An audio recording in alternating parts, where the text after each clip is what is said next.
الله يجتبي إليه من يشاء ويهدي إليه من ينيب.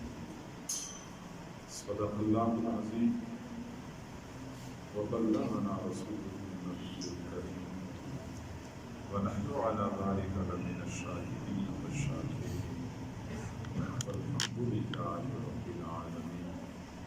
اللهم صل على سيدنا محمد وعلى آل سيدنا محمد وبارك وسلم.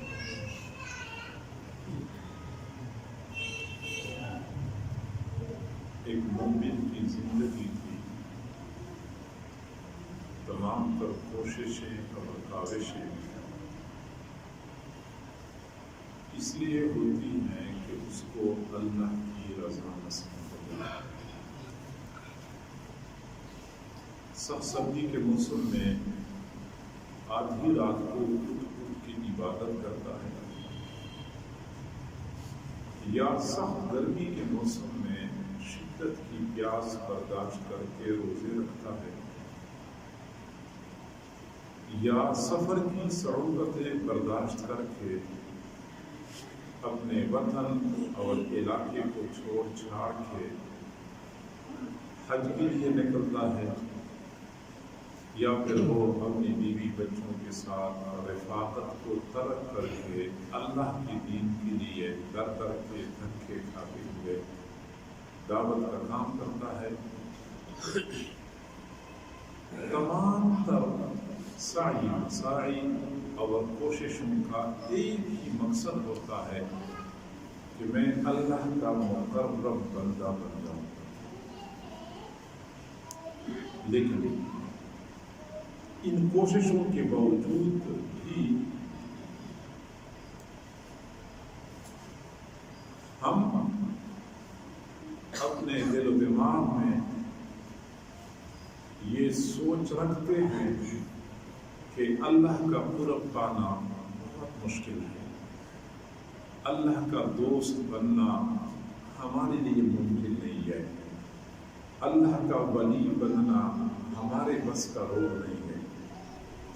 کئی مرتبہ ہم کوشش کرتے ہیں تو پہلے قدم پہ شیطان ہمیں مایوسی میں مبتلا کرتا ہے کہ تو ویسے کوشش کر رہا ہے, تیرے سے کچھ نہیں ہو سکتا, تو اللہ کا ولی نہیں بن سکتا, ماحول ٹھیک نہیں ہے, نفس اور شیطان مسلط ہو چکے ہیں, گناہوں کا دورہ ہے, اس میں ولایت ممکن ہی نہیں ہے. لیکن میں نے پہلے اشارہ کر دیا کہ یہ شیطانی دھوکہ ہے.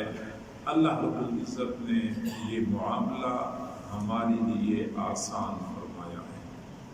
ایک وقت تھا کہ اللہ کی رضا کو حاصل کرنے کے لیے, اللہ کا قرب حاصل کرنے کے لیے بہت مجاہدے کرنے پڑتے تھے, بہت محنتیں کرنی پڑتی تھی. لیکن جو زمانہ گزرتا جا رہا ہے, قیامت قریب آ رہی ہے, اللہ رب العزت نے بھی اپنے نیک بندوں کے لیے آسانیاں پیدا کی ہیں.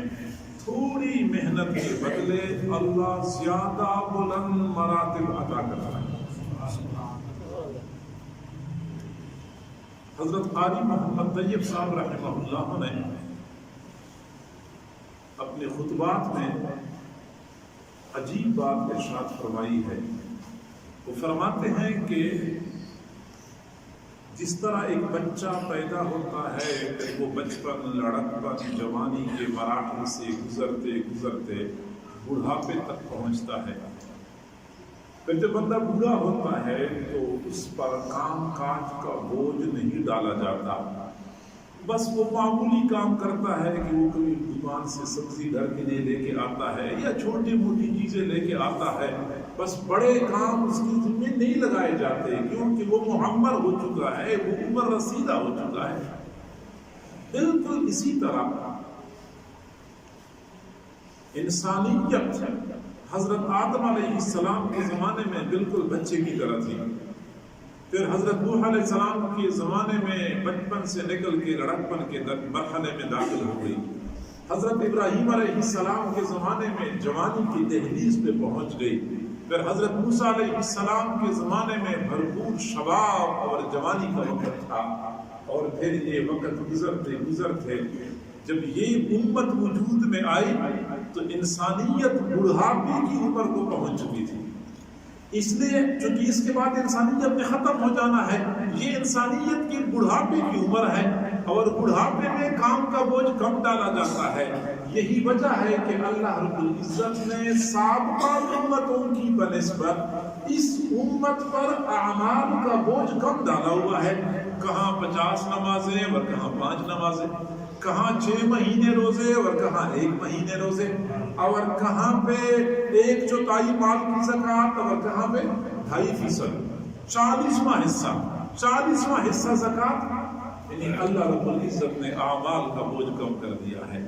صحیح بخاری شریف کے روایت ہے حضور صلی اللہ علیہ وسلم نے فرمایا، ایک مثال سے یہ بات سمجھائی ہے کہ ایک آدمی کچھ مزدوروں کو کام پہ لگاتا ہے اور یہ کہتا ہے کہ کون میرے لیے کام کرے گا صبح سے لے کر نصف النہار تک، ایک قیرات کے بدلے 1 قیرات مزدوری ملے گی، صبح سے لے کے نصف النہار تک کام کرنا ہوگا. نصف النہار سے مراد جب سورج بالکل آسمان کے درمیان میں آ جائے، ابھی وہ ڈھلنے والا ہو، اس وقت کو نصف النہار کہتے ہیں. کون کام کرے گا اس کو اجرت 1 قیرات ملے گی. تو کچھ مزدور کھڑے ہو گئے، انہوں نے کام شروع کر دیا. نصف النہار تک ان کو 1 قیرات اجرت مل گئی. پھر اس مالک نے اعلان کر دیا کون کام کرے گا میرے ساتھ اس نصف النہار سے لے کے عصر تک 1 قیرات کے بدلے. پھر کچھ لوگ کھڑے ہو گئے، انہوں نے کام کر دیا عصر تک اور ان کو 1 قیرات مزدوری مل گئی. پھر اس نے اعلان کر دیا کہ اب کون ہوگا جو عصر سے لے کے مغرب تک کام کرے 2 قیرات کے بدلے. پھر کچھ لوگ کھڑے ہو گئے تو انہوں نے عصر سے لے کے مغرب تک کام کر لیا، 2 قیرات ان کو مل گئے. تو سابقہ 2 جماعتوں نے شکوہ کر دیا مالک سے کہ ہم نے کام زیادہ کیا اور اجرت تھوڑی مل گئی، ان لوگوں نے کام تھوڑا کیا اور اجرت زیادہ مل گئی. تو مالک نے کہا کہ جتنی اجرت آپ کے ساتھ میں نے مقرر کی تھی اتنی تو میں نے آپ کو دی ہے، آپ کے ساتھ تو میں نے کوئی زیادتی نہیں کی ہے. اب اگر میں نے کسی پر احسان کیا ہے تو یہ تو میرا اپنا فضل ہے، جس پر چاہتا ہوں کر لیتا ہوں. تو حضور صلی اللہ علیہ وسلم نے یہ مثال دے کے سمجھایا کہ سابقہ امتوں میں یہود اور نصارہ کی مثال ان مزدوروں کی ہے جنہوں نے کام زیادہ کیا، اجرت تھوڑی ملی، اور میری امت کی مثال ان مزدوروں کی ہے جنہوں نے عصر سے لے کے مغرب تک کا مختصر سا کام کر لیا اور اجرت ان کو زیادہ مل گئی باقی امتوں کی بنسبت. یہی وجہ ہے کہ سابقہ امتوں کی عمریں زیادہ ہوتی تھی، ہماری امت کی عمریں تھوڑی ہو گئی ہیں. عمریں تو تھوڑی ہو گئی ہیں. صحابہ کرام کو اس بات کا افسوس ہوتا تھا کہ سابقہ امتوں میں ہزاروں سال عمر ہوا کرتی تھی یا سینکڑوں سال عمر ہوتی تھی اور وہ زیادہ نیک اعمال کرتے تھے. ہماری تو عمر تھوڑی ہوتی ہے تو ہمارے پاس تو اعمال کا ذخیرہ تھوڑا ہوگا، تو قیامت کے دن ہمارے اعمال ان کے اعمال سے کم ہوں گے.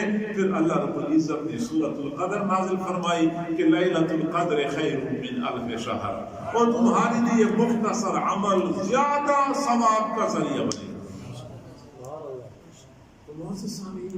محنت تھوڑی، اللہ تعالیٰ زیادہ اجرت عطا کرتا ہے. یہ تو پوری امت کے ساتھ اللہ تعالیٰ کا معاملہ ہے. اور پھر اسی امت میں سے بھی جو قیامت قریب آ رہی ہے، فتنے بڑھتے جا رہے ہیں، شیطان کا زور بڑھتا جا رہا ہے، اتنا ہی اللہ تعالیٰ کی رعایت میں اضافہ ہوتا جا رہا ہے. لہٰذا حضرات صحابہ کرام کے زمانے میں بھی اعمال پر جتنا اجر ملتا تھا، آج کے زمانے میں اتنے اعمال پر زیادہ اجر ملتا ہے.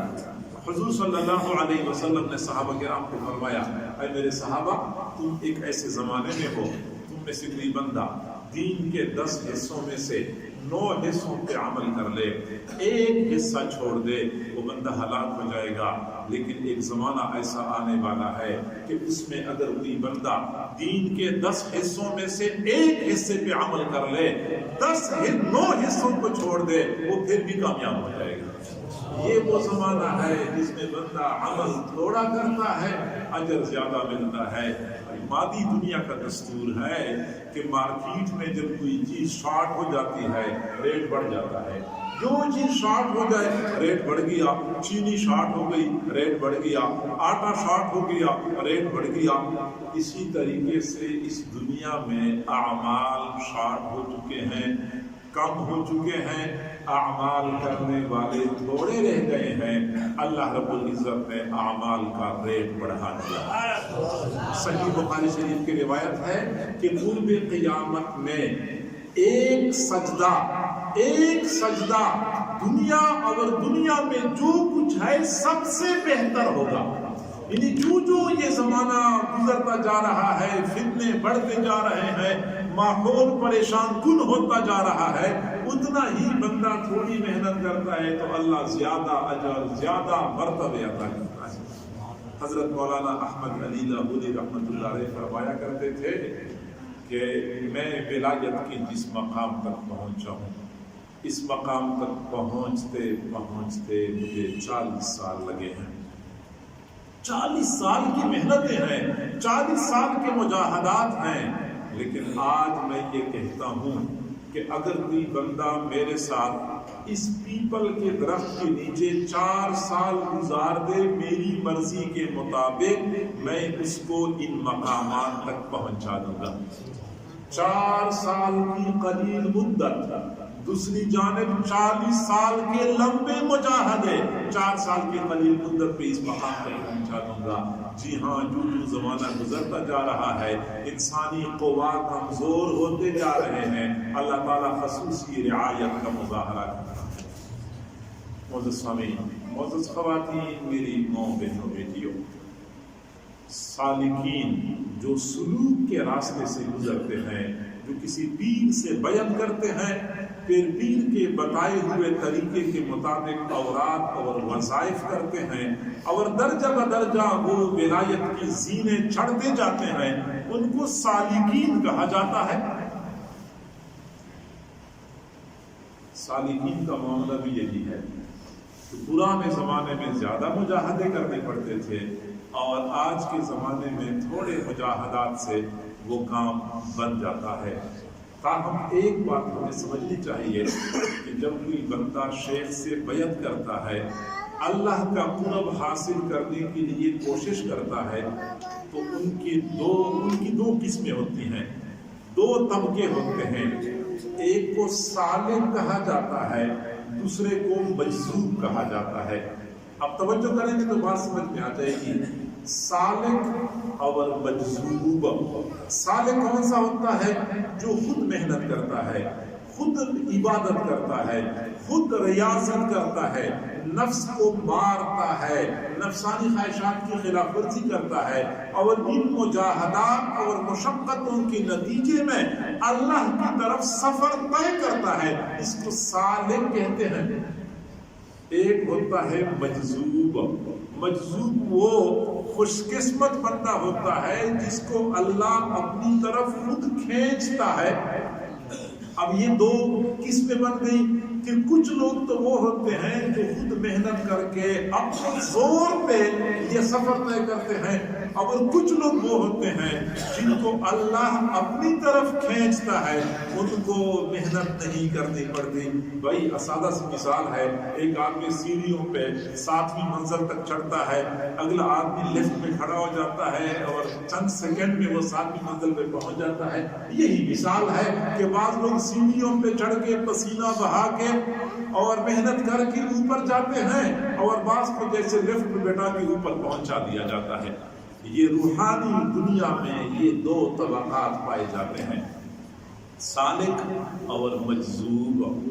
اب میں حضرات انبیاء کرام کے حالات کے سے اگر آپ کو مثالیں پیش کر دوں تو بات سمجھ میں آ جائے گی کہ حضرت موسیٰ علیہ السلام سے اللہ تعالیٰ نے ملاقات کرنی تھی اور ہم کلامی کرنی تھی، تو حضرت موسیٰ علیہ السلام کو فرمایا کہ آپ کوہ طور پہ پہنچ جائیں۔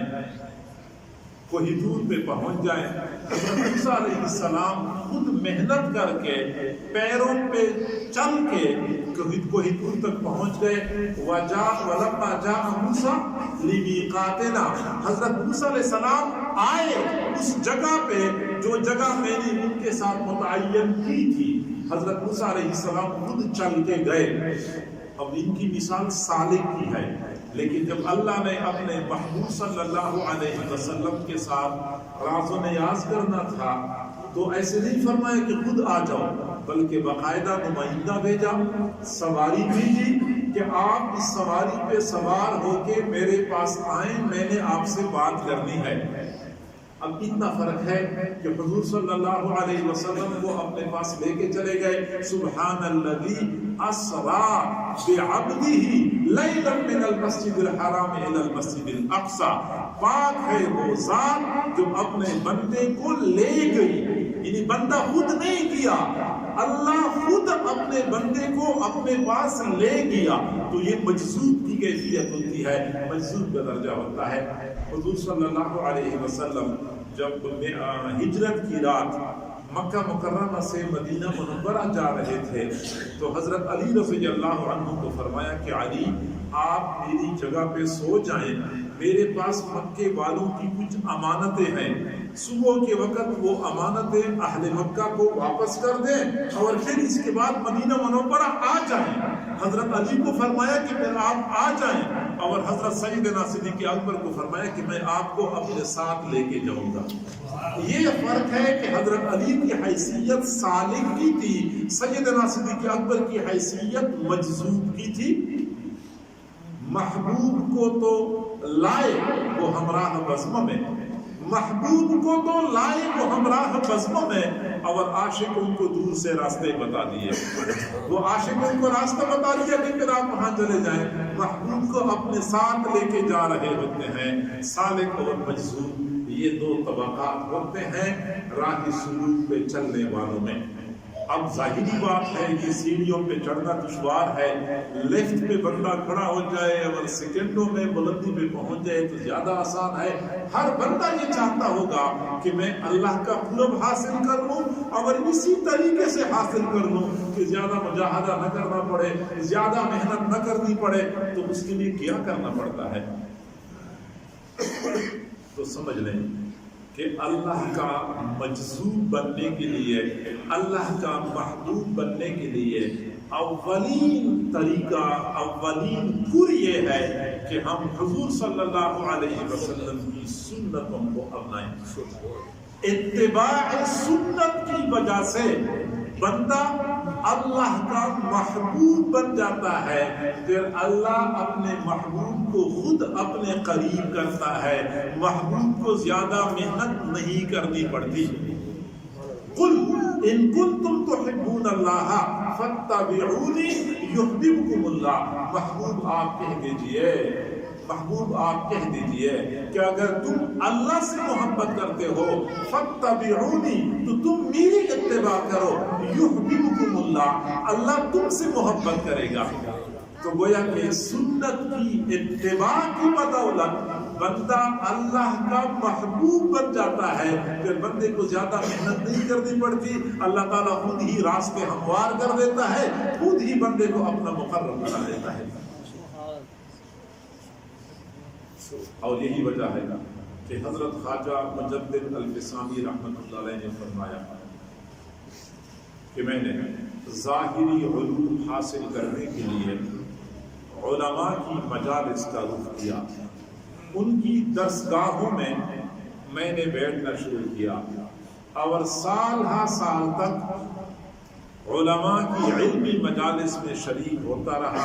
الحمدللہ میں نے اتنا علم حاصل کر لیا کہ ضرورت کے موقع پہ کام آتا ہے اور ضرورت پوری ہو جاتی ہے. علم کے حصول کے بعد پھر مجھے خیال آیا کہ مشایخ صوفیاء کے راستہ بنا دیں گے، آپ کے لیے راستہ بنا دیں، ذرا راستہ بنا دیں.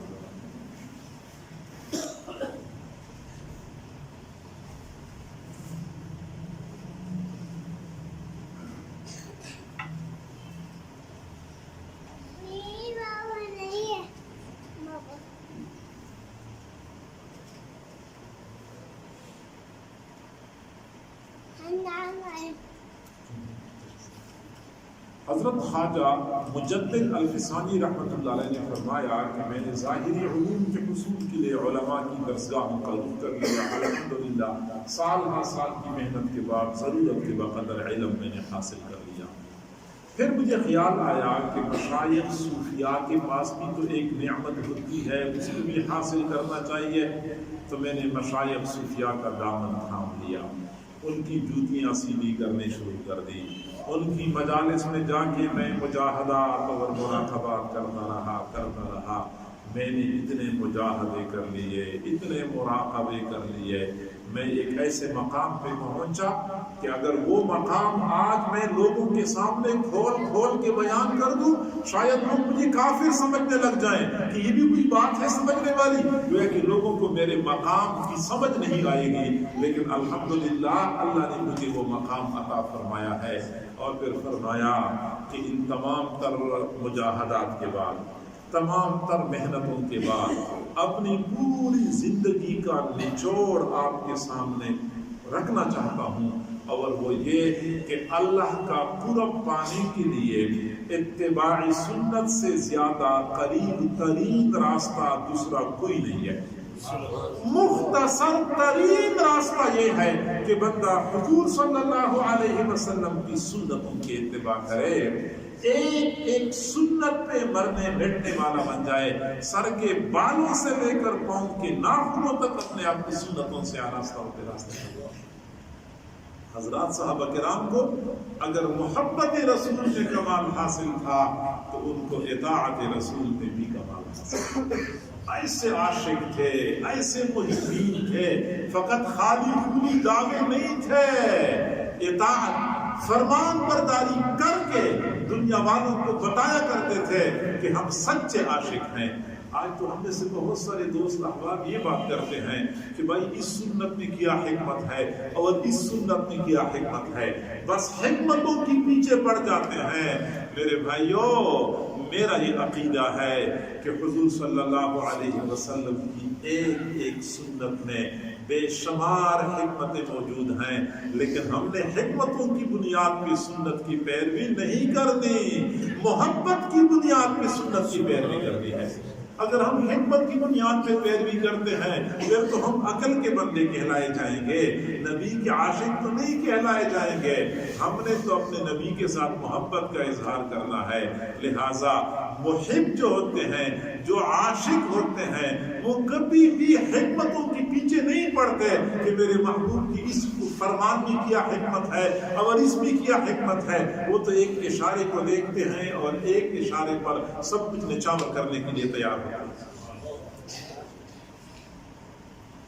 صحابہ کرام میں حضرت عبداللہ بن عمر رضی اللہ تعالیٰ عنہ کو یہ امتیازی مقام حاصل تھا کہ وہ چھوٹی چھوٹی سنتوں کو اس اہتمام سے اپنایا کرتے تھے کہ دنیا حیران رہ جاتی ہے۔ چنانچہ مینا کے میدان میں تھے، حج کے مناسک سے فارغ ہوئے، پھر وہاں سے روانگی تھی، پھر اونٹ کو بٹھایا، اونٹ پہ بیٹھ گئے۔ اب اونٹ کا رخ ادھر تھا اور عبداللہ بن عمر نے جانا بھی ادھر تھا، لیکن اونٹ کو کھڑا کر دیا، پھر ایسے ایک جگہ میں چکر دیا، پھر اونٹ کو روانہ کر دیا۔ کسی نے پوچھا کہ جب آپ کی اونٹ کا رخ بھی ادھر ہی تھا، آپ نے جانا بھی ادھر ہی تھا، تو ایسے اونٹ کو ایک جگہ میں چکر کیوں دیا؟ تو فرمایا کہ مجھے خود بھی نہیں معلوم کہ میں نے ایسا کیوں کیا، البتہ میں نے اپنے محبوب کو یوں کرتے ہوئے دیکھا۔ تو میرے محبوب نے ایسا کیا تھا جب وہ حجۃ الوداع کے موقع پہ آئے تھے، مینا کی وادی میں اونٹنی کو بیٹھایا، پھر جب آپ اونٹنی کو کھڑا کر دیا، پھر ایک مرتبہ ایسے چکر دیا، پھر روانہ کر دیا، میں نے بھی ایسے کر دیا۔ یعنی جب حضور صلی اللہ علیہ وسلم حجۃ الوداع کے موقع پہ مدینہ منورہ سے مکہ مکرمہ تشریف لائے، پھر مکہ سے دوبارہ مدینہ منورہ تشریف لے گئے، تو سفر میں ہر جگہ پہ قدم قدم پہ حضرت عبداللہ بن عمر حضور صلی اللہ علیہ وسلم کے تمام تر اعمال افعال کا جائزہ لیتے رہے۔ حضور نے جہاں پڑاؤ ڈالا انہوں نے اس جگہ کو یاد کر لیا کہ یہاں حضور نے پڑاؤ ڈالا تھا۔ جہاں حضور نے نماز پڑھی عبداللہ بن عمر نے اس جگہ کو یاد رکھا، جہاں حضور قضاء حاجت کے لیے بیٹھے عبداللہ بن عمر نے اس جگہ کو بھی یاد رکھا۔ اب 500 کلومیٹر کا فاصلہ، پھر پہاڑیوں کے درمیان سے گزرنا، پھر وادیوں سے گزرنا، اور پھر جھاڑیوں کے درمیان میں سے گزرنا، ریت علاقے، لیکن عبداللہ بن عمر کو کس قدر جنون تھا، کس قدر وارفتگی تھی، انہوں نے تمام تر مراحل میں حضور کی پڑاؤ ڈالنے کو، نماز پڑھنے کو، قضاء حاجت اور وضو سے فارغ ہونے کو، سب کچھ کو یاد کیا تھا۔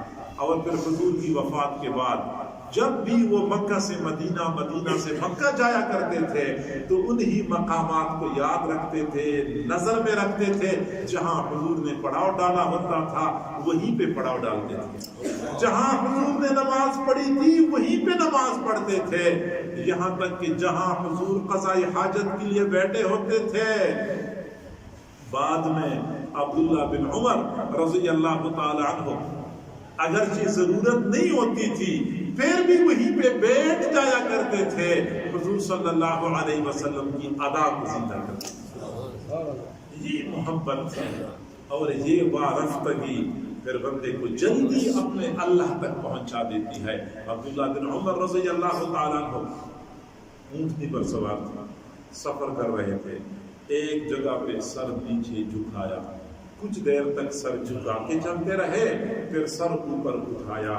کسی نے پوچھا کہ یہاں پہ نہ کوئی درخت تھا، نہ کوئی دیوار تھی، نہ کوئی حائل تھا، آپ نے کچھ دیر کے لیے سر کیوں جھکایا؟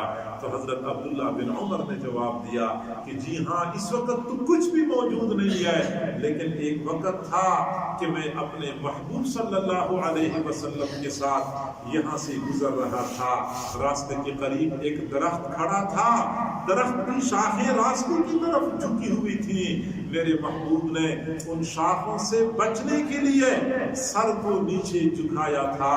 آج اگرچہ وہ درخت موجود نہیں ہے لیکن میں نے اپنے محبوب کی ادا کو زندہ کر دیا۔ میں یہ بات عرض کر رہا تھا کہ سالک اور مجذوب کا جو فرق ہے، تو بندہ مجذوب کیسے بنتا ہے کہ اللہ خود بندے کو اپنی طرف کھینچے۔ اس کا ایک طریقہ یہ ہے کہ بندہ سنت کی اتباع کرے، کیونکہ اتباع سنت کی بدولت بندہ اپنے رب کا محبوب بن جاتا ہے، پھر اللہ اپنے محبوب کو اپنی طرف کھینچتا ہے، اپنے پاس بلاتا ہے۔ یہ پہلا طریقہ ہے۔ دوسرا طریقہ یہ ہے کہ بندہ اپنے شیخ کی خدمت، اطاعت اور ان کے ساتھ طویل عرصے تک ہم نشینی اختیار کر کے شیخ کا مقبول اور محبوب بن جائے۔ یاد رکھیں کہ شیخ کا مقبول اللہ کا مقبول ہوتا ہے، شیخ کا مردود اللہ کے ہاں بھی مردود ہوا کرتا ہے۔ وہی لوگ سعادت مند ہوتے ہیں جو شیخ کی خدمت کرتے ہیں، شیخ کی اطاعت کرتے ہیں اور شیخ کے ساتھ کامل تعلق اور وابستگی رکھتے ہیں کہ شیخ کے دل میں ان کے لیے مقام اور مرتبہ بن جائے۔ اور میرے بھائیوں، یہ بات یاد رکھیں کہ اللہ والے اللہ کے لاڈلے ہوتے ہیں، اللہ ان کی لاج رکھتا ہے، اللہ ان کی لاج رکھتا ہے، ان کی باتوں کو پورا کرتا ہے۔ چنانچہ یہ اللہ والے کئی مرتبہ اپنے مریدین اور متعلقین کو اللہ سے قبول کرواتے ہیں۔ حضرت مولانا عبدالحق رحمۃ اللہ علیہ دارالعلوم حقانیہ اکوڑا خٹک کے بانی تھے اور محتمم بھی تھے۔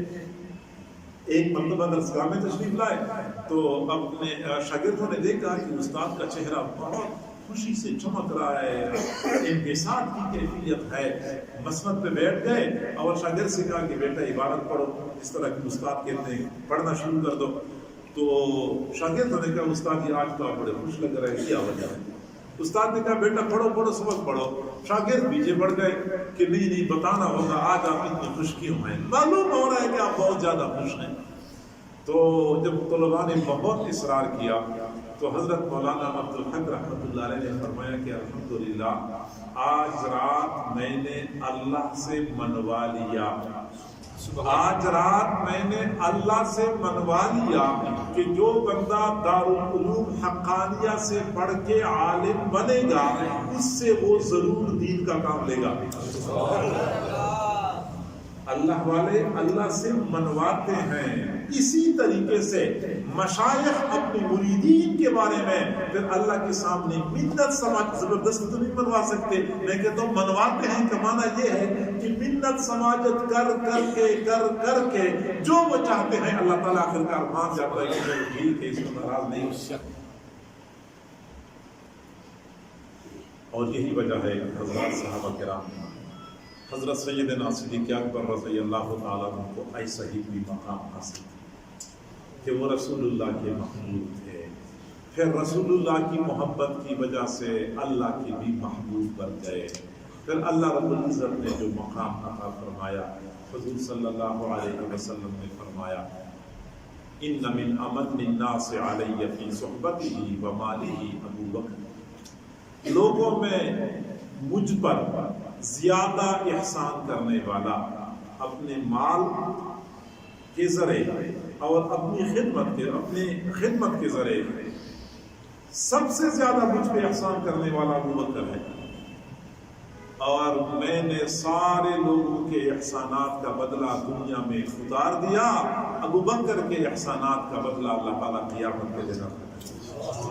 سیدنا صدیق اکبر رضی اللہ تعالیٰ عنہ حضور صلی اللہ علیہ وسلم کی مخلوق تھے خدمت کی وجہ سے، اور صحبت کے التزام کی وجہ سے اللہ رب العزت نے ایسا مقام عطا فرمایا۔ اور پھر بعد میں ہم تاریخ کا مطالعہ کرتے ہیں، پرانے زمانے میں جن طلباء نے اپنے اساتذہ کی خدمت کی، اپنے استادوں کو خوش کر دیا خدمت اور اطاعت کی بدولت، اللہ رب العزت نے ان کو مقام عطا کر دیا۔ قریب کے زمانے میں ایک بزرگ گزرے ہیں عالم حضرت مولانا عبدالعزیز پرہاڑی رحمۃ اللہ علیہ، پرہاڑ ہے یا پرہاڑ ہے، یہ اردو قریب کے قصبہ ہے۔ یہ حضرت مولانا عبدالعزیز پرہاڑی رحمۃ اللہ علیہ نے کچھ کتابیں لکھی ہیں، اور وہ کتابیں واقعی دقت، باریک اور عمیق علم کی وجہ سے علماء کے لیے حیران تھا۔ کیا علم اللہ رب العزت نے ان کو عطا فرمایا تھا، کیا ذہانت اور فطانت تھی۔ وہ خود فرماتے ہیں کہ میں ہندوستان میں پڑھتا تھا، ہر درجے کا غبی اور کند ذہن تھا۔ جن استادوں کے پاس ہم پڑھتے تھے معمر تھے، عمر رسیدہ تھے، تو استادوں کی طبیعت خراب ہو گئی، بیمار ہوئے، اور ایک دن، 2 دن، ہفتہ، 2 ہفتے، 3 ہفتے گزر گئے۔ اب اس زمانے میں مدرسہ تو تھا، مدرسے تو نہیں ہوتے تھے، ایک مسجد میں ایک استاد کے پاس کئی سارے طلباء پڑھتے تھے۔ اب جب استاد نے دیکھا کہ میری بیماری طویل ہوتی جا رہی ہے، ادھر سے طلباء کا نقصان ہو رہا ہے، ان کی پڑھائی نہیں ہو رہی، تو طلباء کو فرمایا کہ بیٹا آپ لوگ میری صحت کا انتظار نہ کریں، دوسرے علماء کے پاس چلے جائیں، ان کے پاس پڑھیں، آپ کو وقت ضائع ہو رہا ہے۔ چنانچہ طلباء دوسرے علماء کے پاس چلے گئے، اور میں نہیں گیا۔ تو مجھ سے استاد نے پوچھا کہ بیٹا آپ کیوں نہیں گئے؟ میں نے کہا استاد جی آپ کو پتہ تو ہے کہ میں اتنا کند ذہن ہوں، اتنا کمزور ذہن والا ہوں، پڑھ تو میں ویسے بھی نہیں سکتا، تو میں چاہتا ہوں کہ میں یہاں آپ کی خدمت کرتا رہوں، مجھے اللہ کی رضا نصیب ہو جائے گی۔ فرماتے ٹھیک ہے بیٹا میری خدمت کرو۔ میری استاد کی بیوی بھی نہیں تھی، بچے بھی نہیں تھے، لہٰذا میں خدمت میں لگ گیا، خدمت کرتا تھا۔ استاد نے مجھے خاص طور پہ فرمایا تھا کہ بیٹا بس ایک کام کرنا ہے کہ جب نماز کا وقت ہو تو نماز کے وقت سے پہلے میری وضو وقت پہ کرانا ہے، تاکہ میری نماز متاثر نہ ہو جائے۔ استاد کو پیچس لگے، عمر زیادہ ہو چکی تھی، کمزوری بہت بڑھ گئی تھی، اتنی کمزوری کہ کئی مرتبہ استاد کے کپڑے بھی خراب ہو جاتے تھے پیچس کی وجہ سے۔ اب کپڑے خراب ہوتے تھے، چادریں اتنی زیادہ تھی بھی نہیں، 2 چادریں ہوتی تھی، میں استاد کو ایک چادر بنوا لیا کرتا تھا، اگلی چادر فوری طور پہ دھو لیتا تھا۔ اب ہوا ایسا کہ میں چادر وقت پہ دھویا کرتا تھا، سردی کا موسم تھا، ایک مرتبہ ٹھنڈی ہوا چل رہی تھی اور میں مدرسے کے صحن میں ہینڈ پمپ کے پاس کھڑا تھا اور استاد کی چادر دھو رہا تھا. چنانچہ ایک ہاتھ سے میں ہینڈ پمپ چلاتا تھا, دوسرے ہاتھ سے میں وہ چادر پانی کے نیچے پکڑ کے دھو لیتا تھا. اچھی طرح میں نے مسل لیا, پھر ناک کے قریب کر لیا تو وہ چادر سے بدبو آ رہی تھی. میں نے دوبارہ پانی چلانا شروع کر دیا. اب صابن نہیں تھا, سرف نہیں تھا, ٹھنڈا پانی تھا. اس سے چادر کیا آسانی سے صاف ہو سکتی تھی, لیکن میں لگا ہوا تھا کہ چادر سے بدبو بھی زائل ہو جائے اور گند تو بالکل ہی زائل ہو جائے. اب استاد کمرے میں بیٹھ کے کھڑکی میں سے یہ منظر دیکھ رہے تھے کہ ٹھنڈی ہوا چل رہی ہے, شدید سردی ہے, اور یہ مدرسے کے صحن میں کھڑا میری چادر دھو رہا ہے. تو ادھر سے استادوں نے آواز لگائی, عبدالعزیز ادھر آ جاؤ. میں بھاگتا ہوا استاد کے پاس گیا. استاد نے اسی وقت دعا کے لیے ہاتھ اٹھائے تو میں بیٹا دعا کے لیے ہاتھ اٹھا لو. فرماتے ہیں کہ مختصر وقت میں پتہ نہیں استاد نے میرے لیے اللہ سے کیا مانگا, مجھے پتہ نہیں چلا. لیکن جب استاد کا انتقال ہو گیا, میں اپنے علاقے میں آیا, پھر میں نے اپنے اندر وہ تبدیلی محسوس کر لی. وہ عبدالعزیز جو اپنے استاد کے سبق کے پڑھانے کو بھی نہیں سمجھتا تھا کہ استاد کیا پڑھا رہے ہیں, اللہ رب العزت نے میرا ذہن اتنا تیز کر دیا کہ میں ایک ہی وقت میں دونوں ہاتھوں میں قلم پکڑتا تھا اور دونوں ہاتھوں سے مختلف مضامین لکھ رہا ہوتا. یہ اللہ والے بندے کو اللہ سے قبول کرواتے ہیں. وہی لوگ سعادت مند ہوتے ہیں جو اس راز کو سمجھ جاتے ہیں, اس نقطے کو سمجھ جاتے ہیں. ٹھیک ہے, اپنی عبادت, اپنی ریاضت, اپنے ذکر اذکار یہ بھی بندے کو اللہ تک پہنچا دیتے ہیں, لیکن مختصر ترین راستہ یہی ہے. حضرت مرشد عالم رحمۃ اللہ علیہ ہمارے حضرت کے جو شیخ تھے, وہ ایک واقعہ سنایا کرتے تھے. سائیں فتح علی شاہ وہ سائیں فتح علی کا واقعہ سنایا کرتے تھے کہ تھے تو فتح علی ان کا نام, لیکن لوگ پتو کہتے تھے, جس طرح کے لوگ تحقیراً نام بگاڑ دیتے ہیں. تو یہ حضرت خواجہ سراج الدین رحمۃ اللہ علیہ سے بیان کیا, اور حضرت خواجہ سراج الدین رحمۃ اللہ علیہ موسیٰ شریف کے رسم خان سے بھی آگے وہاں کے رہنے والے تھے. لیکن یہاں پہ شاید ترکیسر میں کیا یہ جو جگہ ہے سون سکیسر, وادی سون سکیسر میں کسی نے ان کو زمین دی تھی کہ یہاں پہ خانقاہ بنائے. تو حضرت نے وہاں پہ خانقاہ بنانے کا پروگرام بنایا, کیونکہ وہاں پہ گرمیوں میں موسم معتدل ہوتا ہے. چنانچہ انہوں نے مزدوروں کو بلا لیا, ملازمین کو, مستریوں کو بلایا کہ کام کریں. چنانچہ مستری بھی کام کرتے تھے, کچھ مریدین بھی ساتھ خدمت کرتے تھے. مٹی کی دیواریں بنانی تھی, مٹی کے کمرے بنانے تھے. تو دن کے وقت گرمی کا موسم جب تھا تو صبح کے وقت تو مستری کام کرتے تھے, کچھ مریدین بھی ساتھ کام کرتے تھے, گارا تیار کرتے تھے, مٹی تیار کرتے تھے. اور دوپہر کے وقت مستری چھٹی کرتے تھے, وقفہ کرتے تھے, ظہر کے بعد پھر کام شروع ہو جاتا تھا. اب یہ طریقہ تھا کہ صبح اور شام کام کرتے تھے, دن کے وقت لوگ آرام کرتے تھے. گرمی زیادہ تھی, دھوپ شدید تھی.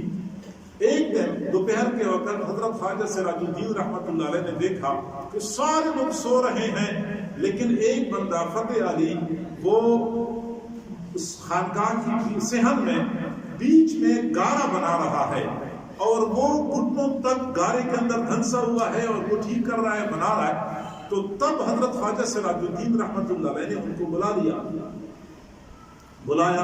بیچارہ پریشان ہو گیا کہ میں نے کیا غلطی کی ہے, میرے کپڑے بھی گندے ہیں, میرا جسم بھی گندا ہے, میں ذرا کپڑے صاف کر کے اور اپنے پاؤں دھو کے آتا ہوں. لیکن حضرت خواجہ سراج الدین رحمۃ اللہ نے فرمایا کہ اسی حال میں آ جائے. اسی حال میں اپنے مرید کو بلا لیا, پوچھا اس وقت کام کیوں کر رہے ہیں جبکہ سارے لوگوں نے چھٹی کر رکھی ہے. انہوں نے جواب دیا کہ حضرت میں نے سوچا کہ ابھی اس وقت اگر میں آرام کر لوں, ظہر کے بعد میں گارا تیار کروں گا, مستری لوگ تو مزدوری لیتے ہیں, اب مستری انتظار کریں گے, میں گارا تیار کروں گا تو ظاہری بات ہے کہ مستریوں کا وقت ضائع ہو جائے گا. تو کیوں نہ میں اس وقت گارا تیار کر لوں تاکہ مستری دوبارہ کام شروع کریں, تو مستریوں کے لیے گارا پہلے سے تیار ہو اور ان کا وقت ضائع نہ ہو. اسی وقت شیخ نے ان کو اپنے سینے سے لگایا اور نقش بندی یا سلسلہ کی نسبت ان کو منتقل کر دی. وہ پنتو رو رہا تھا کہ حضرت آپ نے مجھ پہ اتنا بڑا بوجھ ڈالا، میں تو قرآن کا ناظرہ بھی پڑھا ہوا نہیں ہوں، اب جو بندہ قرآن کا ناظرہ پڑھا ہوا نہیں ہے ان کو پیر بنایا جائے، اب مریدوں کی اصلاح اور تربیت کا کام ان کی ذمہ لگایا جائے، حضرت میں کیسے کروں گا، مجھ سے تو کچھ نہیں ہو سکتا۔ لیکن شیخ نے چونکہ ذمہ داری ڈالی تھی، اور پھر میں نے کہا کہ یہ مشائخ اللہ سے پھر قبول کرواتے بھی ہیں۔ پھر وہی پنتو تھا جو بعد میں سائیں فتح علی مشہور ہو گیا، اور پھر سائیں فتح علی کے بارے میں حضرت مرشد عالم رحمت اللہ علیہ نے فرمایا کہ مکہ مکرمہ میں جب حج کے لیے گئے تھے تو پاکستان اور ہندوستان کے بڑے بڑے علماء، وہ مدرسہ جو علوم شرعیہ تھا وہاں پہ اس مدرسے کے اندر ہندوستان اور پاکستان کے بڑے بڑے علماء کے لیے نیچے چٹائیوں کے اوپر بستر بچھائے گئے تھے، اور اسی سائیں فتح علی کے لیے چارپائی ڈال دی گئی تھی۔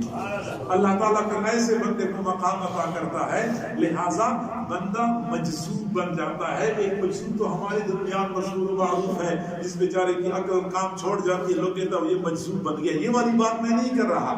مجذوب وہ ہوتا ہے جس پر اللہ کا خاص فضل ہوتا ہے، اللہ اس بندے کو اپنی طرف کھینچتا ہے، اب اس کو زیادہ محنت نہیں کرنی پڑتی۔ اللہ تعالی ہم سب کو اپنے اللہ کا قرب، اپنے اللہ تعالی اپنی محبت اور اپنی معرفت نصیب فرمائے۔ وآخر دعوانا ان الحمد للہ رب العالمین۔